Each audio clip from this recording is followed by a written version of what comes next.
ہوتا ہے، قران میں عمرہ ہوتا ہے، وہ پھر حج کی اقسام میں آئے گا. یا اگر وہ مکہ مکرمہ یا حرم کی نیت سے بھلے اپنے وطن سے کاروبار کے لیے چلا، تو جیسے ہی میقات میں داخل ہوا تو اس کو احرام کے بغیر داخل ہونا گناہ ہے، اس کے لیے واجب ہے. جبکہ جانا مکہ مکرمہ یا حرم کی نیت سے گیا ہے، احرام سے جانا واجب ہے.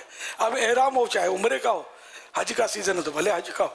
مناسک ملا علی قاری ہے شرح، اس کے ساتھ یہ لکھا ہے کہ لمن اراد دخول مکہ او الحرم وان کان لقصد التجارت او غیرہا، یعنی اگر حرم میں یا مکے میں یا حرم میں داخل ہونے کا ارادہ ہے اگرچہ کہ تجارت کی نیت سے، تو بھی اس کے اوپر احرام واجب ہے. مکہ ضروری نہیں، حرم کی نیت ہوگی تو بھی. میقات اس جگہ کو کہتے ہیں کہ مکہ معظمہ کہ جانے والے کو بغیر احرام وہاں سے آگے جانا جائز نہیں. اگر یہ تجارت وغیرہ کسی اور غرض سے جاتا ہو، تب بھی کاروبار کے لیے بھی جاتا ہے تو اس کو بھی احرام کے بغیر مکہ معظمہ کے جانے والے کو بغیر احرام وہاں سے آگے جانا جائز نہیں. میقات اس کو کہتے ہیں. پہلی جلد بہار شریعت کی پہلی جلد اور پیج نمبر 1068 پر ہے. مکہ معظمہ جانے کا ارادہ نہ ہو بلکہ میقات کے اندر کسی اور جگہ مثلا جدہ جانا چاہتا ہے تو اسے احرام کی ضرورت نہیں. پھر وہاں سے اگر مکہ معظمہ جانا چاہے تو بغیر احرام جا سکتا ہے. لہذا جو شخص حرم میں بغیر احرام جانا چاہتا ہے وہ یہ حیلہ کر سکتا ہے، بشرطے کہ واقعی اس کا ارادہ پہلے مثلا جدہ شریف جانے کا ہو، نیز مکہ معظمہ حج اور عمرے کے ارادے سے نہ جاتا ہو، مثلا تجارت کے لیے جدہ جاتا ہے اور وہاں سے فارغ ہو کر مکہ معظمہ جانے کا ارادہ ہے. اور اگر پہلے ہی سے مکہ معظمہ کا ارادہ ہے تو اب بغیر احرام نہیں جا سکتا. جو شخص دوسرے کی طرف سے حج بدل کو جاتا ہو اسے یہ حیلہ جائز نہیں. حیلہ مانے ایک شرعی طریقہ، یہ کہ اس طرح شرعن یوں کرنے کی اجازت ہوتی ہے کہ میں مطلب ہے کہ مکہ نہیں جا رہا، میں جدہ شریف جا رہا ہوں، وہاں کوئی کام ایسا نکال لے کہ ایک آدھ دن رک جائے، وہاں کسی کے گھر ٹھہر گیا، میں یہاں ٹھہروں گا، یا کسی کی دعوت ہوئی ہو، دعوت قبول کر لی کہ وہاں ایک دن یہاں جیسے مثلا رک جاؤں گا، قیام کروں گا، پھر آگے بڑھوں گا. تو اب یہ کہ میقات میں اس نیت سے داخل ہوا کہ جدہ شریف تو میقات کے اندر ہے، تو اب یہ میقات کے اندر یہ آ گیا ہے، بھلے کراچی سے چلا ہے، تو اب یہ کہ چونکہ یہ مکے کی نیت سے نہیں گیا، یہ جدہ شریف کی نیت سے گیا تھا، تو اب جدہ شریف چونکہ میقات کے اندر ہے، حرم اور میقات کے درمیان جو جگہ ہے اس کو ہل بولتے ہیں، تو یہ ہل میں تو آ گیا میقات کے بعد. اب ہل سے یہ مکہ شریف بغیر احرام کے آ سکتا ہے. تو یہ ایک حیلہ لفظ جو ہے لکھا ہوا، تو حیلہ کے معنی ایک شرعی طریقہ ہے، اسلامی طریقہ، کہ اس طریقے پر عمل کر کے بندہ وہ بغیر احرام کے داخل ہو سکتا ہے مکہ شریف میں. یہ کے سوالات کا سلسلہ شروع ہوا تو ہمارے سلمان مدنی مکہ پاک کے فضائل بیان کر رہے تھے، اور جب سے مدنی مذاکرہ شروع ہوا ہے تو کچھ 2-3 سوالات عمرے احرام سے متعلق یہ آ رہے ہیں. تو میں یہی بات چیت کر رہا تھا، میں نے کہا آج تو ماشاءاللہ مدینہ مکہ ہو رہا ہے تو حج کے فارم بھرے جا رہے ہیں حضور، سبحان اللہ، حج کے فارم بھرے جا رہے ہیں، تو یوں ایک جیسے کہ ماحول سا بن رہا ہے نا. سبحان اللہ، راتیں بھی مدینے کی، باتیں بھی مدینے کیا کی، بات ہے، جینے میں یہ جینا ہے، کیا بات ہے جینے کی. سبحان اللہ، واہ ماشاء اللہ. ماشاء اللہ. للکارو یار سلمان. راتیں بھی مدینے کی، باتیں بھی مدینے کی، راتیں بھی مدینے کی، باتیں بھی مدینے کی، جینے میں یہ جینا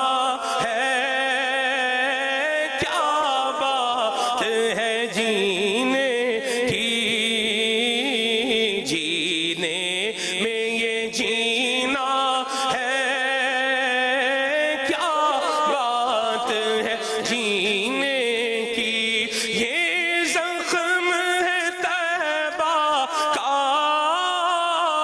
یہ سب کو نہیں ملتا، یہ زخم ہے طیبہ کا، یہ سب کو نہیں ملتا، کوشش نہ کرے کوئی اس زخم کو سینے کی، عرصہ ہوا طیبہ کی گلیوں سے وہ گزرے ہیں، عرصہ ہوا طیبہ کی گلیوں سے وہ گزرے ہیں، اس وقت بھی گلیوں میں خوشبو ہے پسینے کی، راتیں بھی مدینے کی، باتیں بھی مدینے کی۔ ابھی کچھ ملاقاتوں کا سلسلہ تھا کہ بات چل رہی تھی آسٹریلیا سے آنے کی، تو 14 گھنٹے کی فلائٹ ہوتی ہے حضور، آسٹریلیا سے واپس آئے آدمی تو 14 گھنٹے اور ملا جلا کر 15-17 گھنٹے بعد وقت نکل جاتے ہیں آنا جانا آنے میں، خالی ون سائڈ 14 گھنٹے کی تو خالی آنے کی فلائٹ ہوتی ہے۔ تو کسی سے بات ہو رہی تھی، تو اب اس کے بعد آپ ایئرپورٹ سے اترے ہو تو کوئی کہے کہ یار پھر چلنا ہے اگلے ہفتے آسٹریلیا، تو کوئی آدمی ہمت نہ کرے یار اب کون آسٹریلیا جائے گا، بعد میں بات کریں گے۔ بندہ مدینے سے ہو کر آئے، اللہ ابھی ایئرپورٹ پر ہی کوئی بولے کہ یار پھر مدینے چلتے ہیں، بولا چلو دوسرے دروازے سے پھر اندر داخل ہو جاتے ہیں۔ سبحان اللہ، ارے دنیا دے سفراں تو بندہ تھک بھی تے جاندا ہے، پر سفر مدینے دا ہر وار بڑا سونا۔ دنیا دیا سفراں تو بندہ تھک بھی تے جاندا ہے، نالے اک بھی تے جاندا ہے، پر سفر مدینے دا ہر وار بڑا سونا سونا، پر سفر مدینے دا ہے، سفر مدینے دا ہے، سفر مدینے دا ہر وار بڑا سونا۔ جب یہ موضوع چلتا ہے نا تو وہ ایک مختصر اگر ایک بندہ ایک واقعہ ہے جو ذہن میں آ جاتا ہے، آپ کے ساتھ 2018 میں جب ہم مدینہ منورہ میں حاضر تھے اور مسجد نبوی شریف کے باہر جنت البقیع کے باہر جو 2 وے روڈ ہے، ہم وہاں سے ہم جا رہے تھے اور ہمارے اس دل کی طرف گنبد خضرا کا منظر تھا، تو آپ بھی آگے تھے، تو اسی دوران حاجی امین کا ایک صوتی پیغام آیا، یعنی وائس میسیج آیا، جیسے میں نے اس کو آن کیا نا، اب جیسے آپ بھی کچھ اس طرح مدینے کی باتیں بیان کر رہے تھے، سڑک پر ہم جا رہے تھے مدینے کے تعلق سے، تو فوراً حاجی امین کا ایک میسیج آیا جس میں ایک شعر تھا۔ وہ کیا شعر تھا حاجی امین؟ وہ تھا نا کہ وہ شعر بڑا پیارا تھا یار، چلے شعر یاد نہیں آ رہا، بہت پیارا شعر اسی وقت آیا تھا حاجی امین کا، تو جتنی بار بھی مدینہ دیکھے تو وہ تھکتا نہیں ہے نا، تو اچھا شعر یاد آ جائے گا انشاءاللہ۔ تو یہ ہوتا ہے کہ یہ سفر مدینہ کی بات ہی کچھ اور ہوتی ہے۔ اچھا اب جیسے میں نے جیسے فام کا کہا نا، تو ایسا لگتا ہے تو شاید ہزاروں لاکھوں عاشقان رسول ایسے ہوں گے کہ شاید جن کو یہ ہوتا ہوگا یار فارم بھرے جا رہے ہیں، ہماری پوزیشن نہیں ہے، فارم بھرے جا رہے ہیں، ہماری پوزیشن نہیں ہے، دعا کر دیں کہ اللہ پاک ایسے اسباب کر دے کہ بس مدینہ دیکھ لیں، دیکھنے والے۔ مدینہ نہ دیکھا تو کچھ بھی نہ دیکھا، گو حاضریوں 100 بار پر حسرت نہیں جاتی۔ کچھ ایسی کشش تجھ میں ہے شہر مدینہ، کچھ ایسی کشش تجھ میں ہے شہر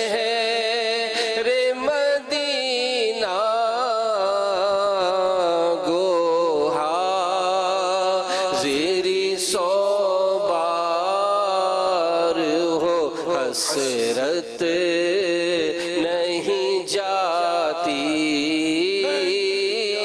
گو حاضری سو بار ہو حسرت نہیں جاتی. میرا امیر اہل سنت کی بارگاہ میں یہ سوال ہے کہ کچھ لوگ جاندار کی تصویر والے کپڑے پہنتے ہیں، تو ایسے کپڑے پہننے والے جماعت کے اندر نماز پڑھ رہے ہوتے ہیں تو ہماری نظر اس تصویر پہ پڑ جاتی ہے کبھی کبھار. تو امیر اہل سنت سے یہ سوال ہے کہ کیا ایسا اگر معاملہ ہوا تو ہماری نماز ہوگی یا ٹوٹ جائے گی؟ کیا معاملہ ہوگا؟ برائے کرم جواب ارشاد فرما دے. میرے اور میرے گھر والوں کے لیے مغفرت کی دعا فرما دے. جزاک اللہ خیرہ. یغفر اللہ لنا ولکم. اللہ پاک رحمت کی نظر فرمائے گا. واقعی یہ مسئلہ تو عام ہے. تصویروں والے کپڑے پہن کر لوگ آتے ہیں مسجد میں. اپنی نماز تو نہیں ٹوٹے گی اگر کوئی تصویر والے کپڑے پر یا اس کی تصویر پر نظر پڑ جائے یا فریم لگی ہوئی ہے کوئی، جیسے تصویر پر نظر پڑنے سے نماز نہیں ٹوٹتی. البتہ جس کے کپڑے پر تصویر بنی ہوئی ہے اس کے لیے تو مسئلہ ہے بڑی. اس میں عام طور پہ جو پریشانی ہوتی ہے وہ یہی ہوتی ہے کہ لوگ یوں پریشان ہوتے ہیں کہ اگلی صف میں جو بندہ نماز پڑھ رہا ہے اس کی پیٹھ پر بعض اوقات جاندار کی تصویر ہوتی ہے. تو اب اس پہ سوال جیسے انہوں نے کیا وہ یہ کہ پیچھے والے کی نماز پر کوئی اثر پڑے گا یا نہیں پڑے گا. تو ویسے بھی تصویر میں اس وقت نماز مکروہ تحریمی ہوتی ہے جب وہ سامنے پورے قد کی، پورے سائز کی ہو، پورا سر سے پاؤں تک، اور تعظیم کے ساتھ اسے کھڑا کیا ہوا ہو، جیسے جو ہے وہ عبادت کے طور پہ کسی کو کھڑا کر دیا ہے. تو اس طرح اگر تصویر سامنے موجود ہو تو نماز مکروہ تحریمی ہوتی ہے، ورنہ مکروہ تنزیہی ہوتی ہے. لیکن یہ جو صورتحال ہے جو عام طور پہ نمازوں میں پیش آ جاتی ہے بہت سو کے لیے کہ اگلی صف میں کوئی بندہ آ کے ایسے کھڑا ہو جاتا ہے کہ بعض اوقات واقعی اس میں جاندار کی، انسان کی بعض اوقات تصویر ہوتی ہے، تو اس کی پیچھے والے کی نماز پہ بہرحال کوئی فرق نہیں پڑے گا. اس سے یہ مسائل ایئرپورٹوں پہ اور ادھر ادھر نماز پڑھتے ہیں اسٹیشنوں پر آدمی بچ ہی نہیں سکتا. پوری تصویریں، کیا مرد بے پردہ عورتوں کی تصویریں بھی ہوتے ہیں. آدمی کیا کرے، بچ کر کہاں جائے. لیکن بہرحال جو مسائل ہیں وہ تو اپنی جگہ پر ہیں. ہم اس میں کوئی یعنی کہ اپنے طور پر رعایت تو کرنے سے رہے، تو اس لیے وہ کوشش یہی کی جائے کہ جہاں تصویر کا سامنا نہ ہو. لیکن وہی انہوں نے فرمایا کہ تعظیم سے مراد جیسے کہ اب دیوار پہ آویز آئیں تصویر فریم لگی ہوتی ہے، یہ تعظیم میں آئے گا. اور پائیدان پر تصویر بنی ہوئی ہے جہاں پاؤں رکھتے ہیں تو یہ تعظیم میں نہیں آئے گا. اس طرح سجدہ جہاں کر رہا ہے سجدے کی جگہ پر بنی ہوئی ہے تو پھر یہ یہاں بھی وہی کہ وہ تصویر جس کی ممانت ہے تو وہ ہے تو مکروہ تحریمی نماز ہو جائے گی. مواضع سجود یعنی سجدے کے جگہ پر تو اس طرح سامنے ہے تو اس کا زیادہ شدت، پیچھے دائیں بائیں تو اس میں تخفیف یعنی کمی آئے گی اس کی کراہت میں. تو بہار شریعت کے تیسرے میں حصے میں اس کے مسائل لکھے ہیں. اور جو انہوں نے قد آدم کا فرمایا مطلب پورے قد کی، تو یہ جد الممتار سرکار اعلیٰ حضرت نے رد المختار کی شرح لکھی ہے. اس میں اعلیٰ حضرت رحمۃ اللہ علیہ کی تحقیق یہ ہے کہ پورے قد کی تصویر ہو تب کراہت آئے گی. اگر جیسے کہ اب کپڑوں پہ جو لوگوں کے ویسے بھی بنی ہوتی ہے وہ سر بنا ہوتا ہے عام طور پہ، کھلاڑی کا سر یا کوئی مطلب باکسر کا سر، اس طرح کے سر بنے ہوتے ہیں، یا شیر کا بڑا سر بنا ہوتا ہے چہرہ. تو ان میں وہ شدت نہیں رہے گی کہ وہ کٹ گیا نا، وہ تھوڑا سا ہے وہ. اگرچہ یہ بھی کتابوں میں لکھا ہوا ہے مسئلہ، اس کی بھی عمارت لکھی ہوئی ہے. یہ اعلیٰ حضرت کی تحقیق جو ہے نا وہ یہ کہ پورا قد پاؤں سے، سر سے لے کر پاؤں تک، اس کو مطلب قد آدم بولتے ہیں، قد آدم بھی بولتے ہیں اور پورے قد کی تصویر سرو قد یہ بھی بولتے ہیں. تعظیم کی نیت کا جو آپ نے فرمایا، نیت نہیں اس انداز میں رکھی ہوئی ہے کہ جس سے تعظیم ہوتی ہے. کپڑوں پہ جو بنی ہوئی ہے تعظیم کے انداز نہیں ہے، یعنی جیسے اخبار میں بنی ہوتی ہے جو پیچھے پڑھ رہا ہے نا اس کے لیے تو نہیں ہے نا، اس کے لیے بھی نہیں. اور پھر اخبار رکھے ہوتے ہیں، اخبار رسائل مختلف میں بھی تصویریں بنی ہوتی ہیں تو یہ بھی تعظیم نہیں ہے. ٹیبل پہ رکھی ہوئی ہے، کوئی تعظیم مند ٹیبل پر یوں نہیں رکھتا. آپ یہ رسالوں میں اور اخباروں میں یہ قرآن کریم نہیں رکھیں گے. قرآن کریم رکھنے کے لیے آپ نہیں یار اوپر ہونا چاہیے. ایک ہماری طبیعت بولتی ہے کہ یہ تعظیم کی جگہ ہو تو یوں مطلب تصویر بھی دیوار پر جو آویزہ ہوتی ہے وہ تعظیم کی جگہ ہے.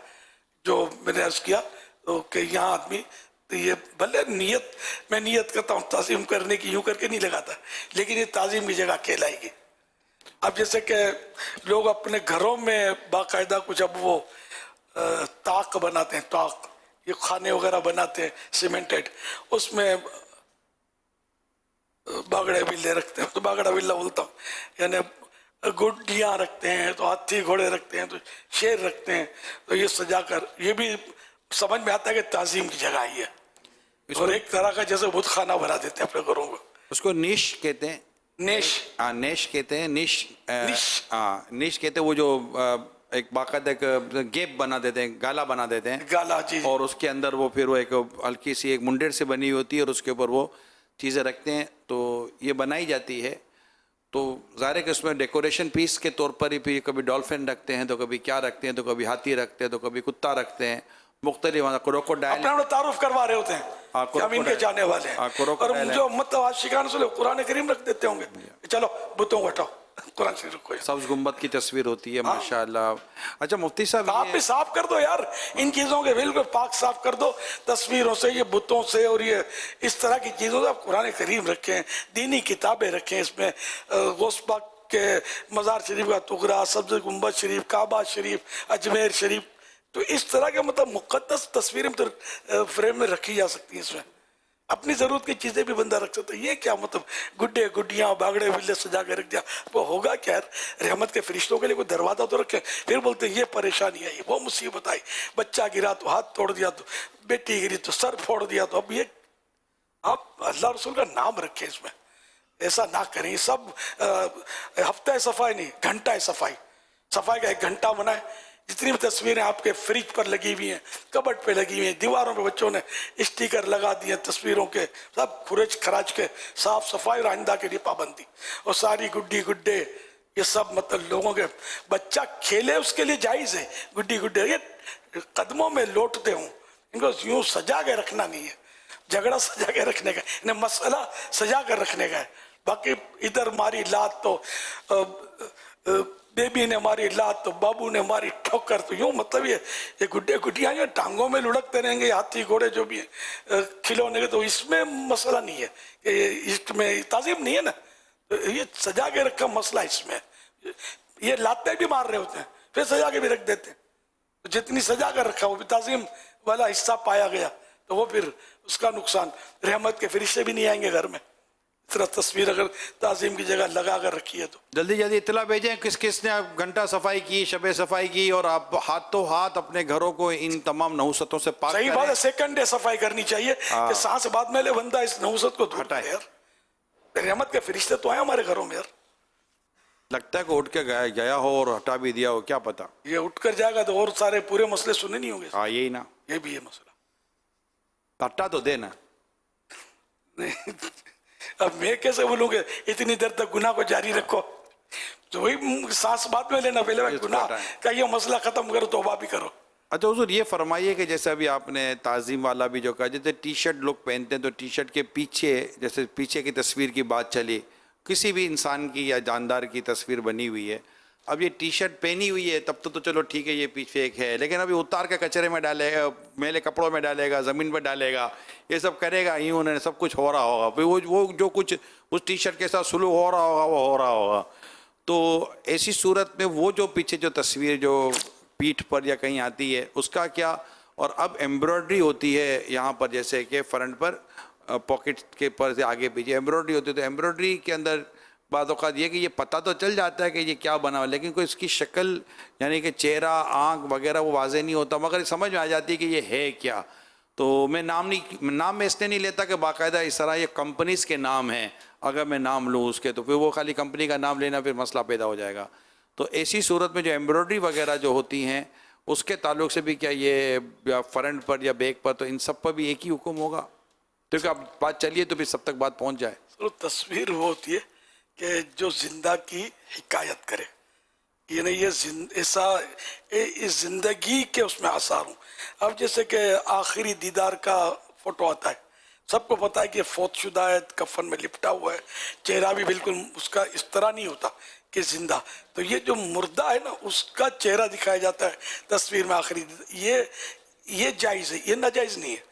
زندہ کی یعنی کہ حکایت کرے، یہ زندہ انسان کی تصویر ہے یا زندہ جانور کی تصویر ہے، یا یہ اس کی ہے کہ ایسی زندگی پائی جاتی ہے. بعض اوقات ایسے اب جنات کی تصویر بناتے ہیں، اب دیکھا کس نے یار جنات کو؟ یہ فرضی تو ہوتی ہے. اب یہ ایک دم وہ خوفناک شکل بناتے ہیں کہ یہ جن ہے، یہ فرضی کہلائے گی، کہ قیاسی کہ سوچ کے آدمی بنا لی. تو اس کو ناجائز نہیں کہا جائے گا کہ بھئی یہ رحمت کے فرشتے نہیں آئیں گے یا یہ تصویر ہوگی تو اس سے گناہگار ہوگا. تو یوں مطلب زندہ کی حکایت کرے، زندہ ہونا اس کا ثابت کرے کہ بھئی زندہ کی تصویر ہے اور یہ بندہ جو ہے نا یا یہ جانور یہ اس طرح کا زندہ ہوتا ہے. بعض جانور جو ہیں یہ بھی مطلب یعنی کہ فرضی قیاس کی، جیسے ڈائناسور غالباً یہ بھی بولتے ہیں کہ نام ہے ڈائناسور، کھلونے وغیرہ بنتے ہیں. پتہ یہ سنا یہی کہ اس کا وجود نہیں ہے دنیا میں. خوفناک سا جانور ہوتا ہے، بچے ڈرتے بھی نہیں ہے اس سے. پہلی بار آدمی دیکھا خوفناک ہوتا ہے لیکن بچے کھیل رہے ہوتے ہیں. اب خدا جانے مطلب اس کا حکم کیا ہوگا، اگرچہ وہ زندہ کی حکایت کر رہا ہوتا ہے کہ زندہ ہوتا تو یہ ایسا ہوتا.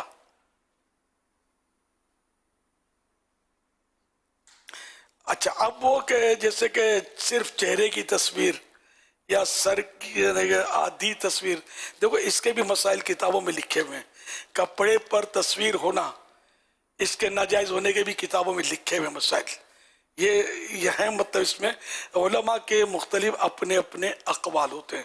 ہم نے جو پیش کیا کہ پورے قد کی تصویر، تو وہ سرکار اعلیٰ حضرت امام اہل سنت رحمۃ اللہ علیہ کی وہ رد المحتار کی شرح جد الممتار کہ اس میں سے آپ کو سمجھو اس میں جو لکھا ہوا وہ مسئلہ عرض کیا. کل جا کر کوئی بولے فلاں کتاب میں یہ فلاں کتاب، تو واقعی کئی مسائل ہوتے ہیں جس میں علماء کا اپنے اپنے مطلب ویوز ہوتے ہیں. اور ہم ظاہر کسی کو بھی غلط تو نہیں کہیں گے کہ یہ 100% غلط ہے اور اپنی مرضی سے انہوں نے لکھا ہے، نعوذ باللہ. ان کی جو مطلب علمی حیثیت کے مطابق ان کی جو مطلب علم نے ان کی جو رہنمائی فرمائی اور جو انہوں نے لکھا تو وہ اپنی جگہ پر ہوتا ہے. تو ہم نے جو عرض کیا وہ مطلب اپنی جگہ پر ہے، اس میں آسانی بھی ہے. اور اعلیٰ حضرت رحمۃ اللہ علیہ کی تحقیق کو ہم لوگ مطلب فالو کرتے ہیں. یہ بہت بڑے عالم، بہت بڑے مفتی ہیں الحمدللہ. اس لیے کوئی کنفیوز نہ ہو بھائی فلاں کتاب میں یہ لکھا ہے، ارے اس کتاب میں یہ لکھا ہے، اور وہ جا کے اب میرے کو حوالے بھیجنا شروع کر دیں. تو یہ اس لیے میں نے وضاحت کر دی. صلو علی الحبیب صلی اللہ علیہ محمد صلی اللہ علیہ وسلم. ایمبرائڈری کے حوالے سے بھی جو نگرانی شروع نے کہا تو اس میں بھی الگ الگ قسم کے ہوتے ہیں. بعض بالکل واضح اس میں جانور ہوتے ہیں بڑے سائز کے اور ان کی آنکھیں وغیرہ سب کچھ نظر آ رہی ہوتی ہیں، اور مخصوص انہیں جیسے کہا نا کمپنیوں کے نام ہوتے ہیں اور لوگو اس طرح کے ہوتے ہیں کہ فوراً پہچان ہو جائے گی. تو اس میں بعض اوقات تصویر بالکل واضح ہوتی ہے تو اس کو بھی لگانے کی اجازت نہیں ہوگی. اور بعض اوقات نہیں ہوتی لیکن وہ بھی کوئی اچھا کام تو نہیں ہوگا کہ اس کو اپنے کپڑوں پہ اس طرح لگائیں کہ تشویش لوگوں کو پیدا ہوتی کہ یہ ہے کیا، آ کے پوچھتے ہیں پھر اس حوالے سے. وہ دعا کے لیے ہاتھ کے ساتھ ایک اسٹیکر بہت پہلے دیکھا تھا، ہاتھ خالی ہاتھ دعا کے لیے. اس کے نیچے لکھا ہوتا کہ اس دارالعلوم امجدیہ سے اس کا فتویٰ لیا کہ یہ جائز ہے. بہت پرانی بات کر رہا ہوں، شہید مدنی جب تھا تو کسی نے وضو خانے میں لگایا تھا. یعنی کہ لوگ ہاتھوں کو بھی ناجائز سمجھتے، اس کا مطلب یہ ہوا نا خالی ہاتھ کی تصویر. تو عجیب عجیب لوگوں کی لوجک ہوتی ہے. وہ بعض اوقات ایسے لوگ بھی دیکھے ہیں میں نے کہ مسجد میں انگلش نہیں لکھنا چاہیے، انگلش. اب میرے جیسے مطلب وہ بولے تو مائک کا کیا کریں گے؟ مائک جو ہوتا ہے، مائک لفظ بھی اردو عربی تو نہیں ہے، اس کا کیا کریں گے؟ کلوک کا کیا کریں گے؟ دیوار میں جو گھڑی لکھی ہے اس میں انگلش لکھا ہوتا ہے. تو یہ تو ایسے یہ بڑے بوڑھے جو بابے ہوتے ہیں نا، بعض اوقات ان کی سوئی اٹک جاتی ہے، مسجد میں انگلش نہیں ہونی چاہیے، مسجد میں یہ نہیں ہونا چاہیے. تو یار انگلش کو گالی تو نہیں ہے. لفظ انگلش یہ بھی انگریزی، اصل اردو لفظ انگریزی بولنا ہو، انگلش بولیں گے تبھی پھنس جائیں گے. انگلش نہیں ہونی چاہیے، تو آپ بھی تو بول دو انگلش تو انگلش لفظ ہے. تو یعنی کوئی بھی زبان تو فی نفسہی کوئی زبان تو بری نہیں ہے نا. جو بھی ہم بولتے ہیں لوگ مطلب تو کیا ان کو مسلمان نہیں ہونے دیں گے؟ کہ تو انگریزی بولتا ہے، تجھے عربی نہیں آتی، اردو نہیں آتی، پہلے یہ سیکھ لے پھر مسلمان ہونا، معاذ اللہ. تو یہ ایسی شدت نہ ہو جس کا کوئی اثر پیر نہ ہو. صلو علی الحبیب صلی اللہ صلی اللہ علی محمد. دعوت اسلامی کی قیوم، دعوت اسلامی کی قیوم، سارے جہاں میں مچ جائے دھوم، اس پہ فدا ہو بچہ بچہ، یا اللہ میری چولی بھر دے، یا اللہ میری چولی بھر دے. قل هو الله أحد الله الصمد آمنت بالله وملائكته وكتبه ورسله واليوم الآخر ربي زدني علما. اے میرے رب میرے علم اضافہ ہو. صلتی ہیرتی انت وسیلتی ادرکن یا رسول اللہ. مجھے اپنی اور ساری دنیا کے لوگوں کی اصلاح کی کوشش کرنی ہے. محمد سید الکونین والثقلین والبحرین آدم. نئی الفت مدینہ سے یوں ہی نہیں، میں آگا روزہ مدینے میں کر کلام الہی دیا. وہ محمد مدینے موجود ہے. مدفن بنے ہمارا صدقار کا مدینہ. آمین. صلی اللہ علی محمد. ہر صحابی نبی جنتی جنتی، سب صحابیات بھی جنتی جنتی. السلام علیکم یا رسول اللہ، السلام علیکم یا حبیب اللہ، صدقہ شفاعت یا رسول اللہ صلی اللہ علیہ محمد صلی اللہ علیہ وسلم. ماشاء اللہ، پیارے پیارے پھول جیسے بچوں کی پیاری پیاری ادائیں. مرحبا. اللہ پاک ان سارے بچوں کو بعمل عالم دین مفتی اسلام دعوت اسلامی کا مخلص مبلغ بنایا ہے. ماں باپ، دادا دادی، نانا نانی اور خاندان سمیت بار بار حج، عمرہ اور مدینے کی حاضری کی سعادت بخشے. آمین.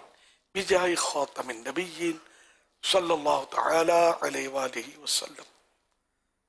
صلو علی الحبیب صلی اللہ تعالی صلی اللہ علی محمد. صلی اللہ علیہ وسلم. سوشل میڈیا کے ذریعے سوال ہے کہ اللہ تعالیٰ کے نبیوں میں سے خطیب الانبیاء یہ کس نبی علیہ السلام کا لقب ہے؟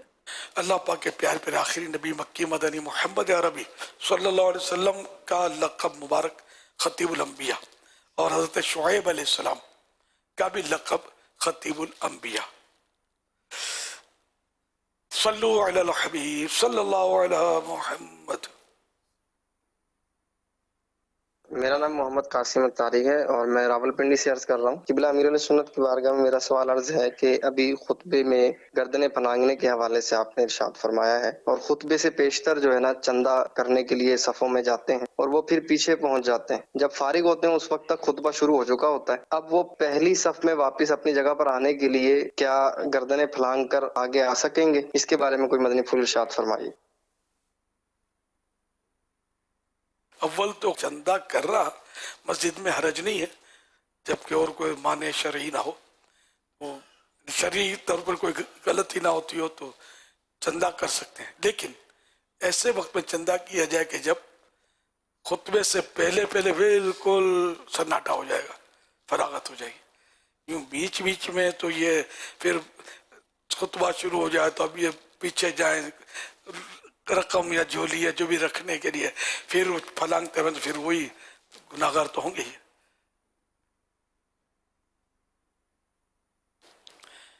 یہ احتیاطیں تو بہت ضروری ہیں، چندہ ہو یا کوئی بھی کام ہو اس طرح کا، تو یہ سب خطبے سے پہلے نپٹ لیا جائے۔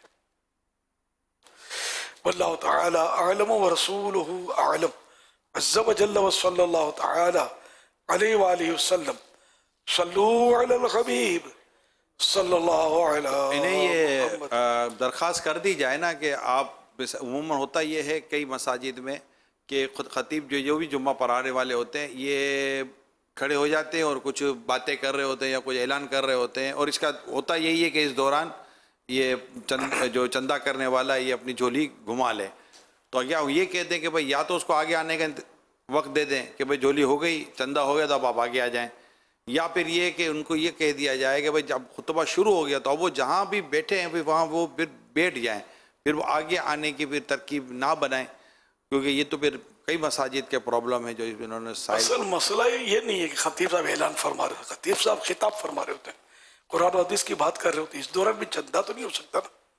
جب وہ چندہ کریں گے تو خطیب صاحب فرما رہے ہیں فلاں چیز حرام ہے اور یہ سمجھے گا حلال ہے، فلاں چیز کفر ہے وہ سمجھے گا کفر نہیں ہے، تو بہت بڑی غلط فہمیاں ہو جائیں گی۔ تو بعض مساجد اس لیے میں عرض کر رہا ہوں، ایک تو دوران بیان بھی چندہ اور جھولی، بہت ساری مسجد والوں کو مجھ سے اختلاف ہوگا، دلیل ان کے پاس نہیں ہوگی کہ میری بات کو یہ رد کر دیں۔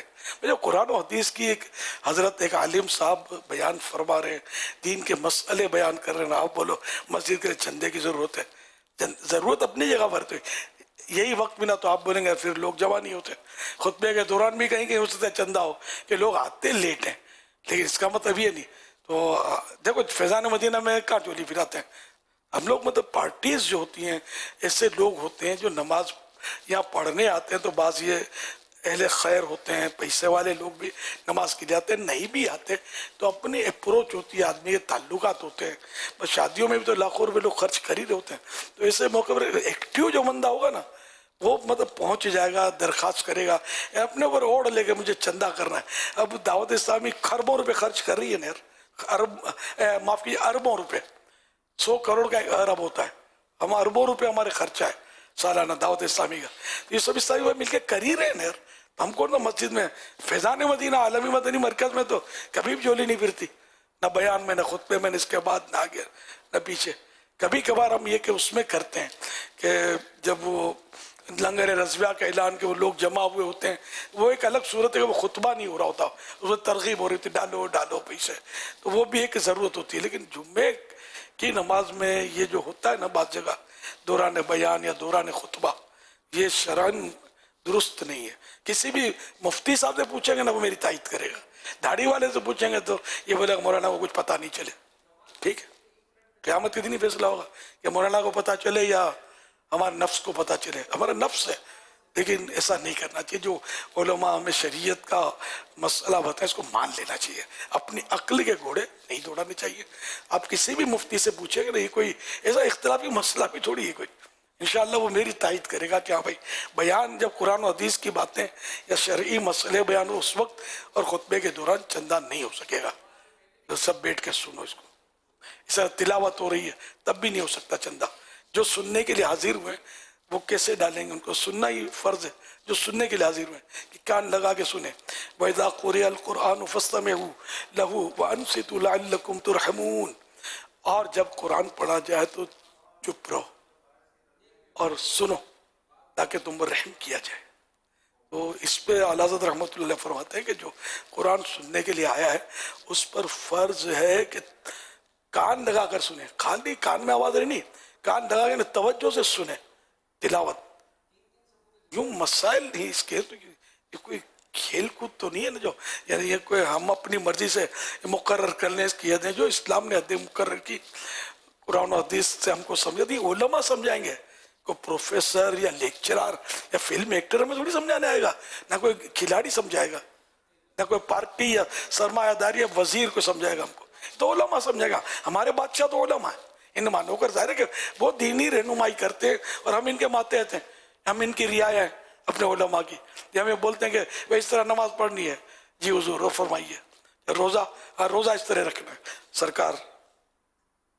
اور فرمائیے ہم تو علماء کے ساتھ ایسے ہوں گے تو ہی ہم جنت میں جائیں گے. علماء کے سامنے اپنی ڈیڑھ ہوشیاری کریں گے اور الف کا با آتا نہیں ہے, اب علماء سے کیا مقابلہ کریں گے؟ تو ایسی سوچا بھی نہیں کرو ایسا. جو عاشقان رسول علماء حکم دیں اسے منن والے سوچن والے نہیں ہیں. یہ اسلامی حکم ہوتا ہے, حکم اسلام. ذاتی کوئی معاملہ ہو وہ اس کی بات نہیں کر رہا. جیسے نماز کا مسئلہ یا میں نے خطبے کے مسئلے جو بھائی میں ان کی باتیں کر رہا ہوں. علماء کے بھی ذاتی معاملات تو ہوتے ہی ہیں تو وہ اپنی جگہ پر ہو. صلو علی الحبیب صلی اللہ علی محمد. عام طور پہ چندہ ہوتا بھی جن مساجد میں ہوتا ہے تو وہ نماز کے بعد ہی ہوتا ہے. کچھ مساجد ہیں جس میں اس طرح کا طریقہ اختیار کیا جاتا ہے. نماز کے بعد پبلک فل ہوتی ہے, زیادہ ملتی ہے. نماز کے بعد جھولی لے کر دروازے پہ کھڑا ہو سکتا ہے بندہ, مطلب تو کوئی رد نہیں اس میں. نماز ورنہ ہی کہ لوگ سنتیں پڑھنے اس دوران بھی نہیں کر سکتے. اس کے آگے سے گزریں گے, اس کے آگے سے گزریں گے, پھر کوئی ڈالے گا تو کوئی نکالے گا, تو اس طرح جو بیچارہ پڑھ رہا ہے اس کا خون جلتا رہے گا تو تشویش ہوتی رہے گی. وہ رکعتیں بھول گا, اس کا خطرہ. تو کوئی نماز پڑھ رہا اس کو تشویش میں ڈالنا, پریشانی میں ڈالنا یہ بھی جائز نہیں ہے. جی ہاں, اب کوئی برابر نماز میں ہیلو کر کے آپ لگے ہوئے تو کیا لگا رکھا ہے یار, مسجد ہے. اب ہیلو کا آپ کا گھر ہوگا, یہاں تو نمازیں پڑھی جاتی ہے عبادت کی جگہ. بلکہ آپ کے گھر میں بھی کوئی نماز پڑھ رہا ہے ہیلو ہیلو کر کے لگے ہوئے اور اس کی نماز میں خرابی پیدا ہو رہی ہے, یہ بھی جائز نہیں ہے. جی ہاں, یعنی کوئی نماز پڑھ رہا ہے تو آپ زور زور سے تلاوت بھی نہیں کر سکتے, اس کی بھی اجازت نہیں ہے. وہ نماز میں اس کی خلل پڑے گا, تشویش ہوگی, اس کو پریشانی ہوگی. یہ سب اس کے مسائل کتابوں میں لکھے ہیں. یہ کس نے لکھے؟ ہمارے علماء نے لکھے. ہم اس کو فالو کریں گے نا. اب ہم لوگ عقل کے گھوڑے دوڑائیں گے تو کہیں کے نہیں رہیں گے. ادھر ٹھوکر کا ادھر ٹھوکر کا, پرکچے اڑ جائیں گے ہمارے, قبر ہم کو پیس ڈالے گی اگر معاذ اللہ ہم اپنی مرضی کے مسئلے گھڑ لیں گے. تو اب کوئی بولے کہ میں نے بال نظرے سے سفید نہیں ہوئے, تجربے کی بھٹی میں سفید ہوئے, تو وہ بھٹیاں چلانے کا تجربہ ہے نا آپ کو. دین سیکھنے سکھانے کا تجربہ تو نہیں ہے نا بھائی. تو میں تو دین سیکھنے سکھانے والوں کی باتیں کر رہا ہوں. جب بھٹیاں چلانی ہوگی تو آپ سے مشورہ کر لیں گے ہم. دین کی بات ہوگی تو ہم علماء سے مسئلہ پوچھ لیں گے. سب کے مطلب بنے ہوئے ہیں. آپ بیمار ہو گئے تو آپ انجینئر سے تھوڑی کوئی اپنے علاج کراؤ گے, ڈاکٹر صاحب کے پاس جاؤ گے نا. پھر آپ کی مشین خراب ہوگی تو انجینئر سے رابطہ کریں گے. لکل فن رجال, ہر فن کے مرد ہوتے ہیں. تو جو جس فیلڈ کا ہوگا بات تو اسی سے ہوگی نا. صلو علی الحبیب صلی اللہ علیہ محمد. عثمان تاریخ ظفروال. میرے اہل سنت کی بارگاہ میں عرض ہے کہ کیا میک اپ کر کے نماز ہو سکتی ہے؟ میک اپ کر کے نا, وضو کر کے کسی نے میک اپ کیا, پاک میک اپ کیا ہے کسی نے, نماز تو ہو جائے گی نا. اس میں کیا ہے, عورت ہی کرے گی یار میک اپ, مرد تو کر دے سرے. بعد میں کیا تو بعض میک اپ واٹر پروف ہوتے ہیں تو وہ پانی پوچھ نہیں دیتے نیچے, اور بعض ایسے ہوتے ہیں کہ پانی اب اس کو دھوئیں گے تو میک اپ بھی دھل جاتا ہے. تو اسی لیے میں نے کہا نا وضو کر کے میک اپ کیا. اب وہ میک اپ ایسا ہے کہ جو نیچے پانی نہیں بہتا, ایسے سخت میک اپ بھی ہوتے ہیں چپک جاتے ہیں. تو اب وہ جب وضو کی باری ہے تو یہ چھڑانا ضروری. جیسے نیل پالش, اب تو سنا نیل پالش بھی ایسی آئی ہے کہ جو وہ ناخن کو ڈھکتی نہیں ہے, خالی جیسے کہ مہندی کا کلر ہوتا ہے, مہندی کا وہ کلر جو لائٹ کلر جو ہوتا ہے جو اتر جس کی تیز جمتی نہیں ہے. سنا ہے کوئی ایسی آتی ہے نا میں اب نیل پالش. تو اب اگر کوئی ایسی واقعی آتی ہے تو پھر اس کا مسئلہ الگ ہے. لیکن اگر نیل پالش ایسی ہے کہ جس کی تیز جم جاتی ہے, پپڑی اترتی ہے جس کی نیل پالش کی اترتی ہے, پھر وہ کیمیکل سے اتارتے ہیں. تو یہ اگر نیل پالش وضو کے بعد لگائی تو تم نماز پڑھ سکیں گے. اب جو وضو کریں تو یہ اتارنی ضروری ہے ورنہ وضو ہوگا نہیں. اس طرح مہندی کے مسئلے کہ بعض مہندیوں کی پپڑیاں جم جاتی ہیں تو ان کا پھر علماء منع کرتے ہیں کہ بھئی وضو میں یہ سب اتارنا ہوگا. وضو کر کے لگائی نو پرابلم, اب وضو کریں گے تو ہٹانا پڑے گا. اور بعض مہندیاں ایسی ہوتی ہیں اس میں ایسا نہیں ہوتا بالکل, یعنی جیسے میں جنرلی داڑھی پہ ہم لوگ مہندیاں لگاتے ہیں, اس کا رنگ تو تیز نہیں جمتی نا اس کی,